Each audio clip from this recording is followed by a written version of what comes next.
हाँ जी, आज का हमारा टॉपिक रहने वाला है विटामिन B3 पर, जो कि एक वाटर सोल्यूबल विटामिन है। इससे पहले विटामिन B1, B2 और फैट सोल्यूबल विटामिन पर डिस्कस हम प्रीवियस वीडियोस में कर चुके हैं। जो व्यूवर न्यू है वो इसी वीडियो के नीचे डिस्क्रिप्शन में जाके उन वीडियोस के लिंक ले सकते हैं। तो चलिए स्टार्ट करते हैं हम आज का कंटेंट, जो है विटामिन B3। तो क्या होता है विटामिन B3? विटामिन B3 क्या है? एक वाटर सोल्यूबल विटामिन है, माइक्रोन्यूट्रिएंट्स होता है ये, यानी कि जो बहुत ही कम अमाउंट में हमारी बॉडी को चाहिए ऐसे न्यूट्रिएंट्स होते हैं, विटामिन, ऐसे केमिकल सब्सटेंस होते हैं। तो विटामिन B3 का केमिकल नेम क्या रहेगा? नायासिन रहेगा। विटामिन B3 का केमिकल नेम है नायासिन। और इसे किस नाम से बुलाते हैं? इसे बोलते हैं प्लेग्रा प्रिवेंटिव फैक्टर। प्लेग्रा एक डिजीज है, प्लेग्रा प्रिवेंटिंग फैक्टर, यानी कि नाइसिन की कमी से जो डिजीज होगी वो प्लेग्रा होगी। तो प्लेग्रा प्रिवेंटिंग फैक्टर भी इसे बोला जाता है। तो एक्टिव फॉर्म का मतलब होता है कि डाइट के थ्रू हमने लिया विटामिन B3, लेकिन हमारी बॉडी में जाके वो किस फॉर्म में वर्क करेगा। तो इसकी एक्टिव फॉर्म क्या रहेगी? जिस फॉर्म में ये बॉडी के अंदर जाकर वर्क करता है वो रहती है NAD। First NAD and second NADP। ये दोनों ही क्या है? को एंजाइम है, जो दूसरे एंजाइम्स के साथ मिलकर क्या करते हैं? मेटाबॉलिज्म वगैरह में हेल्प करवाते हैं। तो NAD मतलब निकोटिनामाइड। जो विटामिन B3 है इसे निकोटिनामाइड एडेनिन डाई न्यूक्लियोटाइड, ये क्या है? विटामिन B3 का एक्टिव फॉर्म है, nicotinamide adenine di nucleotide. And second इसकी एक्टिव फॉर्म है nicotinamide adenine di nucleotide phosphate. ये दोनों ही क्या है? विटामिन B3 की एक्टिव फॉर्म है। तो इसी फॉर्म में ये क्या करेगा? एक को एंजाइम की तरह वर्क करेगा। तो इसके सोर्सेज क्या क्या रहेंगे? जितने भी ग्रेन्स हैं, होल ग्रेन्स, सारे जितने भी अनाज हैं, दाने हैं, उनमें होगा। सीरियल्स अनाज होते हैं। टी हो गया, टी में मिलता है। कॉफी में रहता है ये। इसके अलावा लीवर, किडनी, जो एनिमल्स होते हैं उनकी लीवर और किडनी, और फिश, तो इनमें क्या है? विटामिन B3 प्रेजेंट रहता है।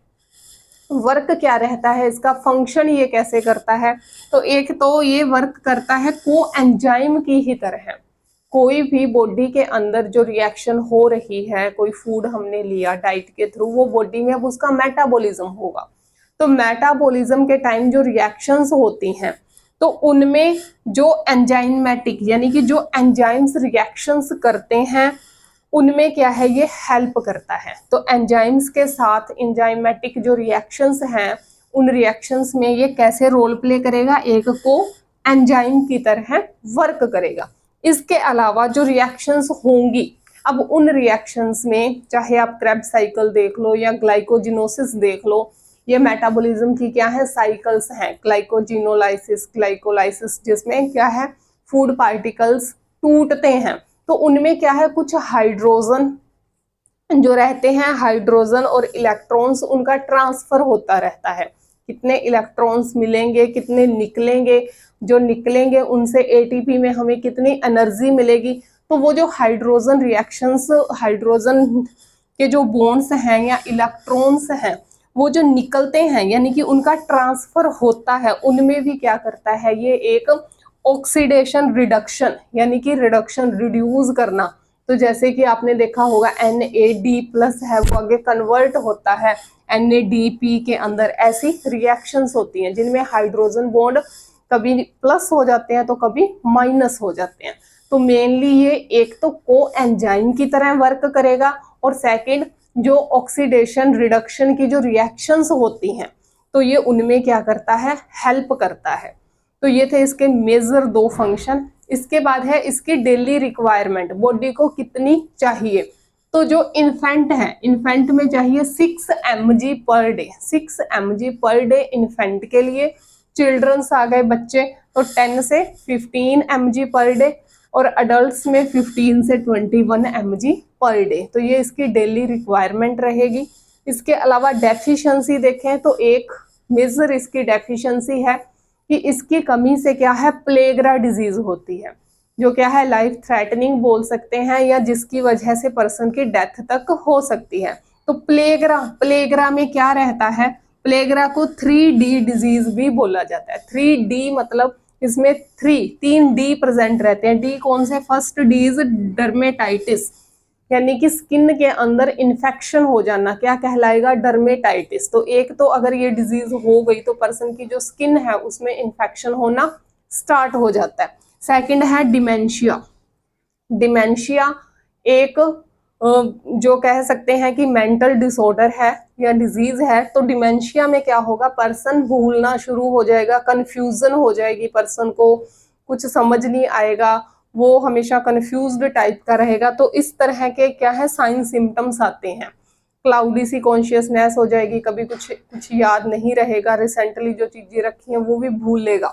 तो डिमेंशिया होगा, डर्मेटाइटिस होगा, और थर्ड होगा डायरिया। पर्सन को क्या है, डायरिया हो जाएगा, क्योंकि जो पर्सन की इनर लाइनिंग्स रहेंगी जीआई ट्रैक की, उनमें क्या है इरिटेशंस हो जाएगी, इरिटेशन होगी, तो उस वजह से क्या है डायरिया कोज होगा। तो 3D डिजीज प्रेजेंट रहती है। 3D बोलते हैं इसे, प्लेग्रा का मेजर सिम्टम है ये। तो अगर ये तीनों एक पर्सन में एक साथ प्रेजेंट है तो इट मीन्स क्या है, पर्सन को प्लेग्रा है। लेकिन अगर इसमें पर्सन को ट्रीट नहीं किया जाता तो क्या होगा, 4th D प्रेजेंट हो जाएगी। 4th D मीन्स डेथ, जो कि अगर पर्सन को हम ट्रीट नहीं करते हैं, समय रहते पता नहीं चलता कि बॉडी में नाइसिन की कमी हो चुकी है, तो इन सिम्टम्स को पर्सन इग्नोर करता है या कोई और मेडिसिन कंटिन्यू करता है और नाइसिन की कमी को रिकवरी नहीं कर पाता, तो पर्सन की डेथ हो जाती है। तो ये था विटामिन B3, जो कि एक वाटर सोल्यूबल विटामिन था। Thank you so much.